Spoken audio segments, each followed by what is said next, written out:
Welcome, everyone, to the Healthcare Disparities panel discussion. My name is Marianeli de Leon, an MCM fellow. In this panel discussion, I will be having Scott Maucione, a healthcare journalist for WYPR, and Brian Smedley, senior fellow in the Health Policy Center at the Urban Institute. Hope you all enjoy the panel discussion, and I will see you then. Yes, and I took some time to even take a look at the counties or, the division of the county. And we are divided by 5 different parts of the county. Us being where we are right now would pretty much qualify as Silver Spring. So along with Silver Spring, we have Bethesda, Chevy Chase, so BCC for short. We have Eastern Montgomery, Mid-County, and lastly, Upper County. And within a lot of these counties, a lot of the times they have complained that there is really little to no access to insurance, especially within the communities like Silver Spring and Eastern Montgomery, where the majority of people are considered BIPOC. They worry that they cannot get access to this to insurance because the costs are too high. Every single part of Montgomery County have said the reason why they have not gone into insurance or anything like that is because the cost is too high. Someone even in the reports made by Healthy Montgomery even said something along the lines of, we can't afford to get sick. We might as well just stay broke. And that in itself is also very concerning since, like I said, cost for them is a huge reason why they won't go into getting insurance or pretty much just going to just have a simple doctor's appointment. They won't go. And they even said here as well that residents within Bethesda, Chevy Chase, and Potomac actually have a higher length of life compared to those living within Montgomery Village, Silver Spring, and Poolsville. And the first 3 areas are mainly inhabited more by those who are not people of color, and the second 3 are actually those who are. And that probably tells you a lot as to what the issue might be. And Brian, you did mention a lot about the environment pretty much being a reason why a lot of people won't go and actually get the healthcare that they need. Could you explain a little bit on how exactly that affects people of color? Sure. There are many factors within our communities that determine whether people are sick or healthy in the first place. About 80% of a population's health are the things that we're exposed to in our communities, our schools, our workplaces, or our health behaviors, which are often powerfully shaped by our communities. So, for example, some communities are sometimes characterized as food deserts, places where it's difficult to buy healthy, nutritious food. More often, these are communities of color, highly segregated communities of color. And so when we see that there are dietary deficiencies, many people want to blame the victims, the very people who are having difficulty accessing nutritious food, but they don't consider the context or circumstances in which people are living. So if it's difficult to access affordable, nutritious food in your community, you might have to resort to fast food, carry-out food, the things that we know are not healthy but are more plentiful and prevalent in highly segregated communities of color. So that's one example of an environmental factor, in this case, the retail food environment, that is often very qualitatively different in communities of color than in white communities, that helps to predict health status. Yes, and they even had it here also that food insecurity is the states of being without constant, reliable enough access to enough affordable and nutritious food. And at one point, they even said that back in 2021, food insecurity had actually affected 30% of Montgomery County residents. And on top of that, that nearly 14% of the county's children are actually estimated to be food insecure. So roughly, that is about 33,000 children here in Montgomery County that have limited to just no access to either healthier foods, or if they do have access to it, they consider to be very, very expensive for them. So they would just rather go to the McDonald's around the corner instead of maybe somewhere at the Whole Foods. And a lot of where this food insecurity comes from is within the East County. So Silver Spring, Aspen Hill, Wheaton, Gaithersburg, and even Germantown. And within the 2021-22 school year, more than 1/3, so that's about 40% of Montgomery County public schools, students had to receive free or reduced lunch meals. And that could be also another reason why so many of our children also go through the whole thing with obesity. And someone even in the reports even commented on them speaking with children about this, how the school lunches are like. And many of them would describe it as just pretty soggy in like these very sad plastic bags. And it's just not just appeasing at all. It just discourages them from eating, and they just either skip like their meals or just go just entire weeks without like just touching it, because they really just don't have access to such healthier foods, because our county keeps on increasing the prices for healthier foods than sort of decreasing it. And a question that I have, since I have been looking into researching this, just for both of your just guesses, how many resources do you think Montgomery has for healthcare when it comes to people of color or those who are within the LGBTQIA plus communities? Just give a random number. I will tell you then what it is. I'll say 3 maybe. I think I would guess 3 as well. Whatever the number is, we are probably under-resourced relative to need. Yes. So I will just tell you both that you were both way off. According to the report itself, the same one that I mentioned, the Community Health Needs Assessment, they had listed just certain resources for people of color or those who are within the LGBTQIA communities to be able to get access to their resources. They had listed 202 resources that they could go to within Montgomery County to get access to whatever it is that they need. And for me to break it down for you, when it comes to health behaviors such as weight management, food resources, substance abuse, just help, they had listed 152 of those resources, 153 if I wanted to add DC on here. And when it came to things like the social and economic help, they had listed 26 of those. And when it came to the physical environment, so like transportation, housing, environmental health, things like that, they had listed 24. Someone in that report said that we are blessed to have so many resources here in Montgomery County, but it's overwhelming. They can't really get onto the website without feeling slightly overwhelmed with everything they're seeing, all these resources. It probably might just bring the opposite effect, wouldn't you think? Well, I wonder how people in the community perceive the availability of services, and do they match the needs of the community? So I'd be very interested in knowing who determined where these services are, what kinds of services are offered. Are they informed by the communities that they're intending to serve? So it's heartening to know that there are more than we thought in terms of services, but they need to be focused on what the community needs. Is there a regular process for getting that input from the community? I'd absolutely agree. I think that there is a certain amount of precision needed in terms of policy, and healthcare is a holistic type of issue. So when you're thinking of children unable to eat, well, you also have to consider their home environment. Do they have a home? Housing in some ways is healthcare. Nutrition is healthcare. Clothing is healthcare. And so all of these things need to be taken into account when thinking of resources. Transportation is healthcare. So finding the right kind of resource that you need can be certainly overwhelming, but also is it meeting the need that the community has, I think is an excellent point.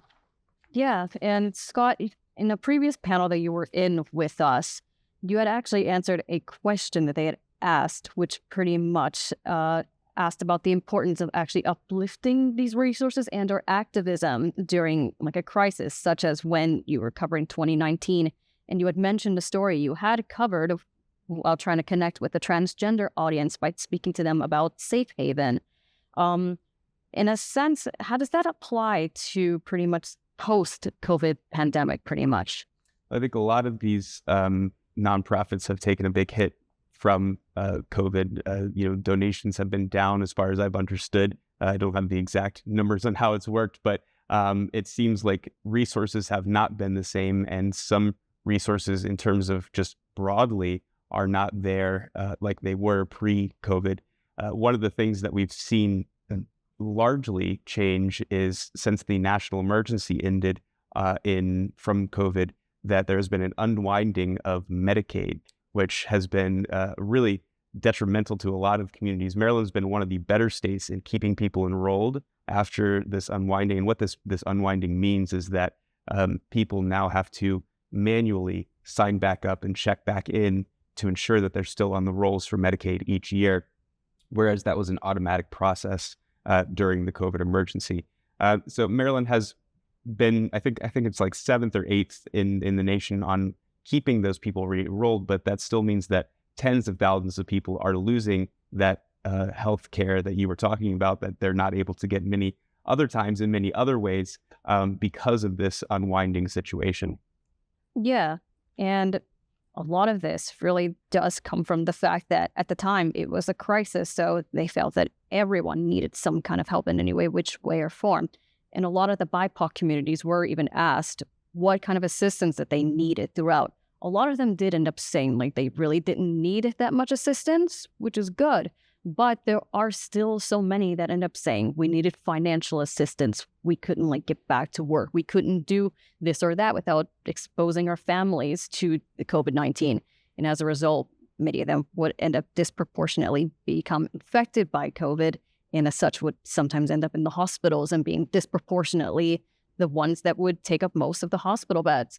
And then a lot of people even started probably having the idea that it's probably the genetics of the BIPOC community that makes them just more likely to get infected, when it really wasn't. It was just a lot of more external factors that brought in COVID into our communities more than their white counterparts.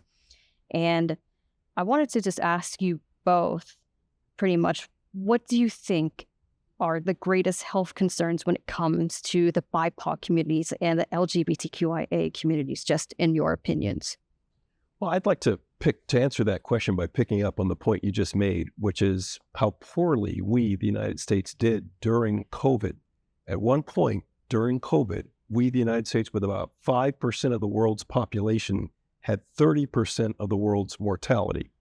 So not only was there a failure to meet the needs of communities, but I think one of the lessons that we've not learned is that the political climate during that time was one of fear, lots of overt expressions of racism, xenophobia.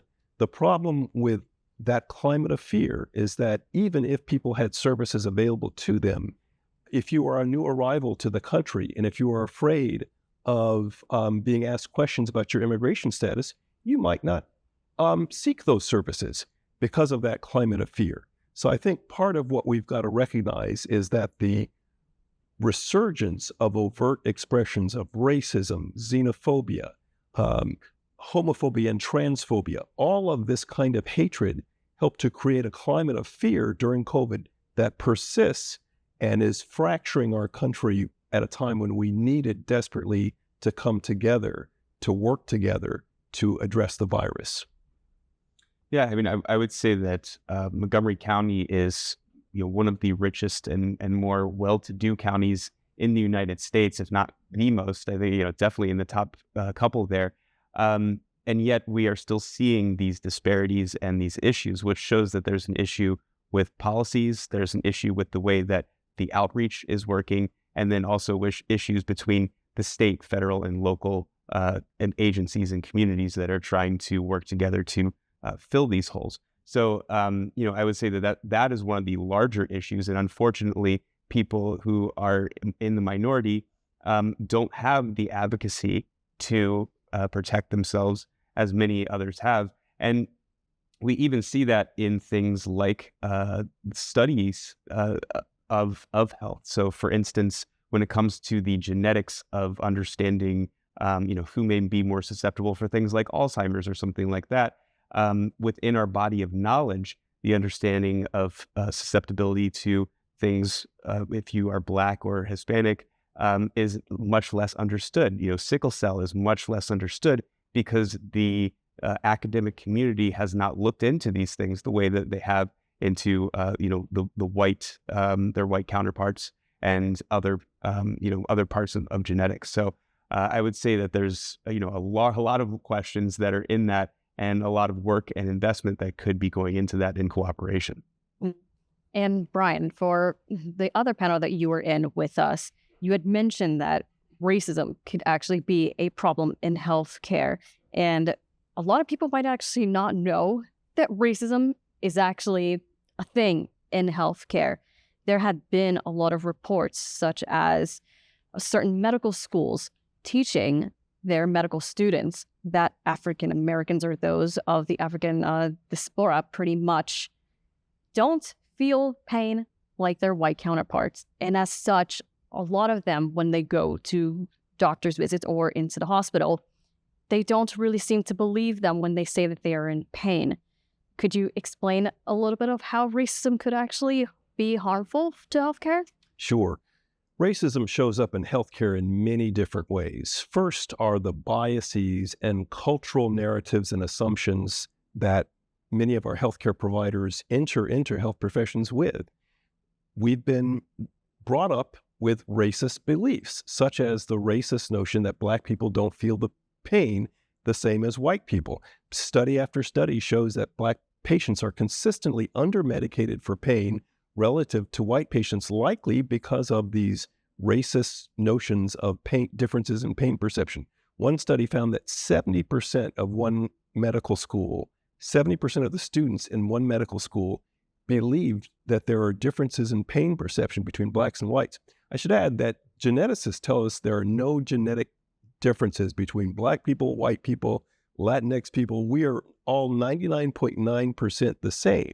And so when you encounter notions of inherent differences, that's a cultural narrative that is particular to the West and particularly the United States. Those are racist narratives that are used to help justify the subjugation and poor health of people of color. So individual level bias at the level of the provider is one problem, but then there are other problems. Institutional forms of racism, such as policies and practices of health systems that disadvantage people of color, such as, for example, not having an adequate panel of providers of color to meet the needs of a patient population, not having appropriate language services for patients who need those services. But one of the biggest forms of racism in our healthcare system is one that most people don't even see. It's almost invisible. It's a structural form of racism, and that's segregated healthcare. We still are a largely segregated country when it comes to where we live, where we go to school, and where we get our healthcare. The problem with that for people of color is that those institutions that overwhelmingly serve patients of color have the least resources to serve those students, those patients. They often have lower quality scores. They have trouble attracting doctors. These are structural problems that are created by our policies and practices. You can't point to any one individual, one malicious individual, a racist who's behind it. It's all of us. It's our system. It's the way that we finance and deliver care in the United States. Whereas every other wealthy Western nation has a form of universal health insurance, we see healthcare as a market commodity. That's another factor that is a structural factor behind the racial inequities that we see in healthcare. So racism shows up in a lot of different ways, most of which we never think about on a daily basis. Yeah, and pretty much when it comes to that, Montgomery County has done a nice job, at least, to acknowledge the fact that racism is actually considered a public health crisis.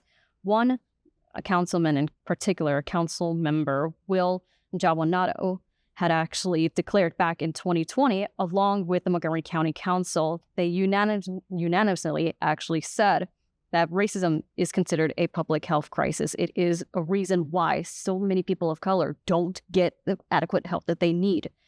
These disparities have amplified ever since COVID-19, with African Americans having the highest number of recorded cases and deaths. And because of that, it just made it very much impossible to kind of get whatever it is that they needed for these kind of situations. And as such, it makes it just a whole lot more difficult for BIPOC and LGBTQIA communities to actually get through whatever it is they need to.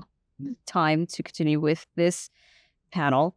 And I want to thank you both for taking the time out of your days to come on by and just speak with me on the health disparities going on within Montgomery County, especially with the BIPOC and LGBTQIA communities. And I wanted to at least bring out this message to help the LGBTQIA communities and the BIPOC communities. Even though you might not be part of them, they're still one of us, and we are still people who also deserve the rights and the health cares as much as anyone else. So thank you all for tuning in. And once again, thank you both for taking time out of your days to come with this. Thank you.